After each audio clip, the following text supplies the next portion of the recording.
Hey guys, Zoidbergenstein here with a series of videos chronicling NUC's journey from brand new World of Tanks team all the way to as far through the WGLNA as we can make it. This match is going to be another one of our very early matches from week 1 of the WGLNA Preseason.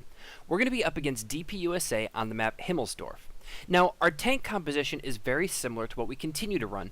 However, there is one major difference. Zuzi didn't have an IS-3 unlocked at this point, so he's going to be using the premium tank, the IS-6. It's a little bit slower, has worse penetration, and is a little funky to pen sometimes. We're also going to be running two 5100s and two IS-3s. Now, DPUSA is going to be running a 5100, two IS-3s, and two Tiger 2s. That means that they're going to be very brawly. They have a lot of hit points for our 5100s to get through, but with our 3 brawler tanks, we should have easy escapes and should be able to get our damage out, get some kills, and then let the IS-3s and IS-6 come in and finish some of those tanks off. Now in this match, we're moving our 5100s over here to the 3 line. We don't do this anymore for a couple reasons. As you can see, when I move my 5100 up here, I'm actually spotting down the 3 line.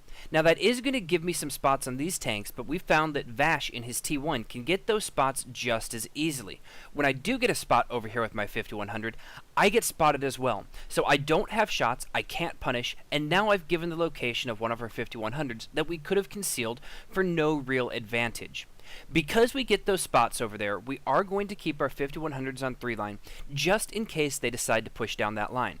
We move Sero over to the corner, so now we have a great crossfire. If these guys decide to push down 3 line, we can back up our IS-3 and our IS-6 over there on the 6 and 8 line, and our other 3 tanks are already in position to get some good damage out. For those of you guys who have watched my videos from previous games, you've heard me talk about crossfires on and on. Crossfires are just as important in World of Tanks, though they evolve and are set up just a little bit differently. The core principles, however, are the same. We want to have 5 tanks that can all shoot in one position, draw their team into that position, and then burn them down. In this game, if you have 5 tanks that can open up on one tank, just like any other game, you're going to burn that tank down very, very quickly. Now, the biggest difference we've found in this game is oftentimes after a successful crossfire, we have to shift immediately into another crossfire because it's very uncommon for good teams to push into the same crossfire. In a first-person shooter, we may get that one kill and then immediately push into someone, but World of Tanks, like I've said before, is very different than a typical first-person shooter. It's becoming evident that those Tigers are not going to push into our crossfire, and Sero's starting to take some damage, so we need to do something.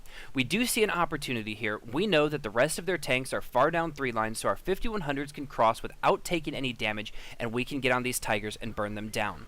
Off a track, we're going to finish this 100% Tiger, even though normally we try and go for a 54% tank first. The reason we do that is we're going to have to move so far to get to the 54% tank, we would rather take the guaranteed kill.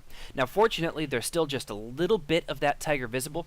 I'm able to catch him on fire, Lost gets another shot on him, and he goes down. Now, I'm out of ammunition, so I'm going to try and disengage for a reload. While disengaging, I see that there's an IS-3 pushing down towards me.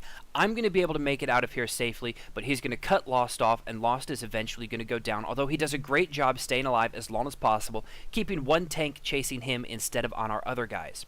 Now, as I mentioned before, we are running 3 brawlers here, 2 IS-3s and an IS-6. That gives us the ability to continue to push our advantage here. We have them down to 2 tanks, and we do have a 5100 who's about to die, in fact he just died, and a 5100 in reload. But we still have a very significant advantage, so they can continue pushing, they can continue damaging people, and as you see, they did just get that 1 extra kill. We're now down to 1 tier 8 tank that we have to kill, and my 5100 has shots, but with a full strength IS-6, an IS-3 that still has shots, and a 53% tank that we're fighting, they really don't have much of a chance. I'm going to push in aggressively. I know that he stands no chance of beating me in a 1v1, and I'm just going to get to his side and do as much damage as possible. We get that kill, and we get the win on DPUSA on Himmelsdorf. That's going to do it for this match. Thank you guys for watching. Don't forget, if you enjoy these videos, please like and subscribe on YouTube, and feel free to ask me any questions in the comments. One thing that we're really passionate is helping other teams get into World of Tanks. It can be a really difficult game to learn, so we want to be very open about our progress through our very early stages as a team, all the way through to wherever we end up making it in the WGLNA. Take care, guys, and I'll see you in my next video.